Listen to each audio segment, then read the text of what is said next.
Well, the world is watching Iran as tensions between the Islamic Republic and the United States ratchet up, with a rocket slamming into Baghdad's green zone less than a mile from the U.S. Embassy. Shortly after, President Trump tweeting, quote, "If Iran wants to fight, that will be the official end of Iran. Never threaten the United States again." This after the United States ordered the evacuation of non-essential personnel from Iraq, and the White House sent warships to the Persian Gulf. Joining me now, a senior fellow with the Foundation for Defense of Democracy, it's Behnam Taleblu. Behnam, thanks for joining us.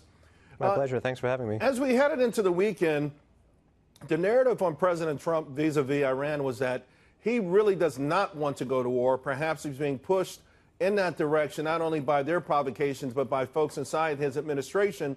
So that his tweet caught some people off guard. What do you make of the whole thing? You know, to put it broadly, Iran has been a threat for the past 40 years. The Islamic Republic is looking to export its radical ideology throughout the region, and its primary targets are U.S. allies, interests, and security. And in my view, it is Iran or an Iran-backed proxy group that likely fired this rocket into the Baghdad Green Zone, much like it was an Iran-backed proxy group that did so last September. I think the administration has broadly taken the right approach, and it seems like President Trump is now marrying his tough sanctions with tough rhetoric. But he is stuck between a rock and a hard place because domestically there is no appetite for war, and I think a war would be in no one's best interest. But Iran needs to understand that the U.S. does mean business. And by the same token, and if these are indeed proxies for the leaders of Iran, and it happens again, essentially President Trump has drawn a line in the sand. What would be our way of retaliating?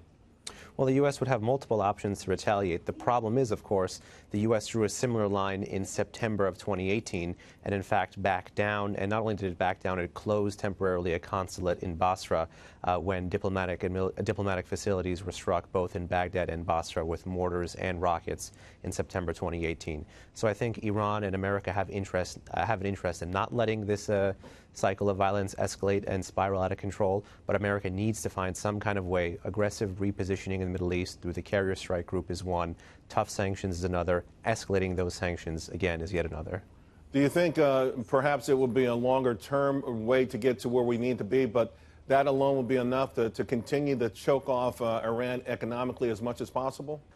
I think the key word there, Charles, is what you just said, choke off, because there's supposed to be a point to choking off Iran, and the point is to get them to stop some of the bad behavior that they're doing in the region, stop the funding of terrorist groups. And if we can't stop it, then make it much harder for them to do. There's multiple articles already attesting to this.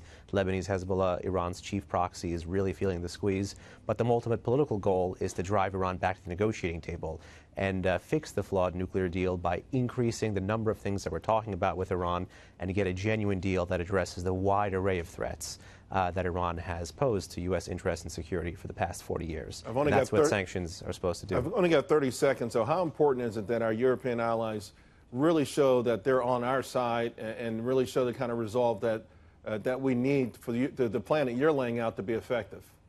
I think as powerful and impactful and successful as our unilateral sanctions have been in the past year, we're going to need Europe to turn this economic success into a political success. And every time our chief liberal international partner across the ocean, Europe, stands with the world's foremost state-sponsored terrorism, it does not look good. Behnam, thank you very much. Really appreciate it. Thanks. My pleasure. Thank you.